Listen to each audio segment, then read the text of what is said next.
Shinchan का ये कौन सा एपिसोड था जिसमें सारे एवेंजर्स असेंबल हो गए थे और आप लोगों ने इस एक कार्टून में स्क्विड गेम के रेफरेंस को कैसे समझ नहीं पाए? अगर आपने ये सब मिस कर दिया हो तो आज मैं आया हूँ आप लोगों को इनसे रूबरू कराने। शुरू करने से पहले अगर आपने चैनल को सब्सक्राइब नहीं किया तो जल्दी से कर लीजिए और हम शुरू करते हैं अपने वीडियो को।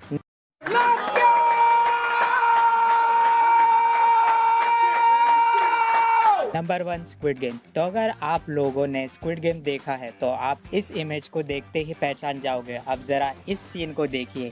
ये सीन लिया गया है रिक एंड मॉर्टी के एक कार्टून सीरीज से। आप लोग देख ही सकते हो कि इस सीन में पहले वाली इमेज को भी कैसे रेप्लिकेट किया गया है और एक तरीके से रेफरेंस दिया गया है। वैसे रेफरेंस तो क्या ही बोलोगे, ये शो ट्रिब्यूट देने वालों में से नहीं है। एक तरीके से ये शो के मेकर्स ने इसको सरकास्टिकली दिखाया है। Number 2, sponge Bob. टाइटैनिक अगर आप लोगों ने देखी हो तो उसमें एक सीन देखा होगा कि जहाँ जेक रोज से कहता है कि वो उसकी पेंटिंग बनाना चाहता है। मूवी में वो सीन एक अलग तरीके से प्रेजेंट किया गया था, लेकिन स्पंज बॉब ने इस सीन को इतना कॉमिक बना दिया कि अगर आप लोग टाइटैनिक देखकर जितना रोए होंगे उतना ये एपिसोड देखकर आप हंसे होंगे। ये सीन लिया गया था उस एपिसोड में जिसमें शो के मेकर्स ने टाइटैनिक को रिफर किया था। Number 3, Simpson. अगर आप लोग इंटरनेट पर थोड़ी भी एक्टिव हो तो आपने ये शो के बारे में तो जरूर सुना होगा या फिर देखा भी हुआ होगा। तो आपको तो पता ही होगा कि ये शो कितना ज्यादा अजीब है और इसके पीछे कितने सारे कंट्रोवर्सीज है। कितने लोगों का मानना है कि ये शो फ्यूचर प्रिडिक्ट करता है।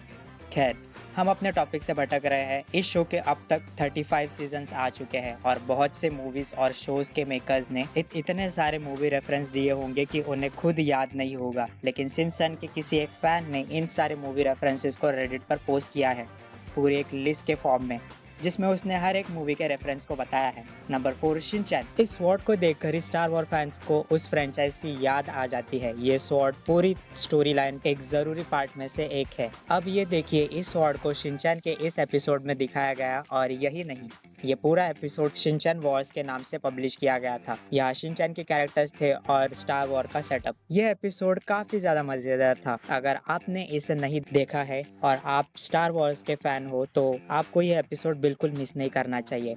और यही नहीं, अब हम जिस एपिसोड की बात करने वाले हैं उसमें तो शो के मेकर्स ने लिटरली शिनचैन की गैंग को एवेंजर्स बना दिया था। कजामा था Captain America, Shinchan Iron Man, Masao बना था हल्क। हमें शिनचैन का पूरा एक एपिसोड भी गॉडजिला के ऊपर डेडिकेट किया हुआ मिलता है, जिसमें हमें दिखाया जाता है कि गॉडजिला ने काजुकाबे पर अटैक करता है, जिससे बाद में शिनचैन सबको बचाता भी है। नंबर 5, फैमिली गाय। फैमिली गाय भी एक काफी लंबा चलने वाला शो है जिसमें मूवीज के हजारों रेफरेंसेस है, बल्कि इनके काफी एपिसोड्स तो पूरी तरीके से मूवीज के रेफरेंस से भरे पड़े हैं, जैसे फैमिली गाय, स्टार वॉर्स और एक एपिसोड रोड टू इंडिया जहां ब्रायन इंडिया घूमने जाता है। और इस एपिसोड में स्लम डॉग मिलियनेयर का रेफरेंस दिखाया गया था, जिसमें दिखाते हैं कि किस तरह ब्रायन अनिल कपूर के साथ केबीसी खेलता है। और इस एपिसोड की खास बात ये थी कि इस एपिसोड में अनिल कपूर ने अपने कैरेक्टर को खुद डब किया था।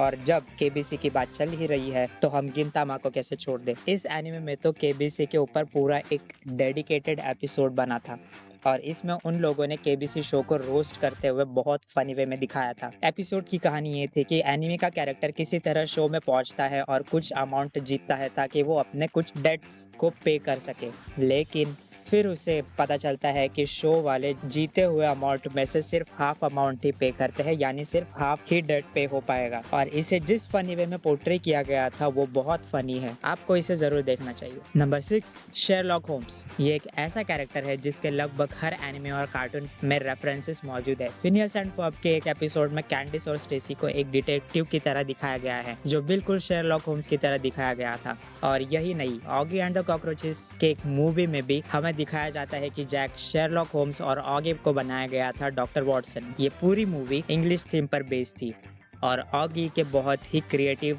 एपिसोड्स या मूवी में से एक कह लो। Number 7, Doraemon. डोरेमोन के एक एपिसोड में जिसका नाम था a beautiful girl that Nobita love. इस एपिसोड का प्लॉट नोबिता और एक लड़की के अराउंड था जो नोबिता को पसंद आ जाती है। और इस एपिसोड में हमें रेफरेंसेस मिलते हैं टर्मिनेटर के। सिर्फ शिनचैन या फैमिली गाय में ही नहीं, हमें डोरेमोन में भी स्टार वॉर्स का रेफरेंस मिलता है। जरा इस तस्वीर को देखिए, इसे देखकर आपको किस मूवी की याद आती है?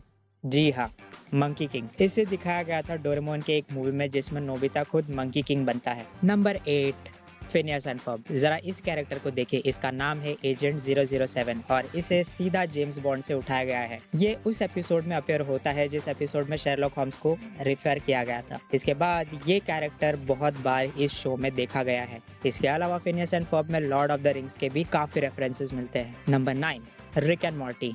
ये बहुत ही क्रेजी और वाइल्ड कार्टून है। इसके इस सीन को देखिए जहाँ इंसेप्शन को रेफरेंस दिया जा रहा है और दिखाया जा रहा है कि इस डिवाइस का यूज करते ही किसी के सपनों में जाया जा सकता है। आगे जाके हमें ये पता चलता है कि कैसे इस एपिसोड में इंसेप्शन मूवी का मजाक उड़ाया गया था। इसके अलावा इन्होंने एवेंजर्स एंड गेम का भी बहुत मजाक उड़ाया था, जहाँ रिक मॉर्टी से कहता है कि हमारे पास एवेंजर्स की तरह कोई हेलमेट नहीं है। एक तरीके से वो ये कहना चाहता था कि एवेंजर्स असल में रियल नहीं है। तो ये थी हमारी वीडियो। अगर आपको ये वीडियो पसंद आई हो तो लाइक करें, शेयर करें और चैनल को सब्सक्राइब करें।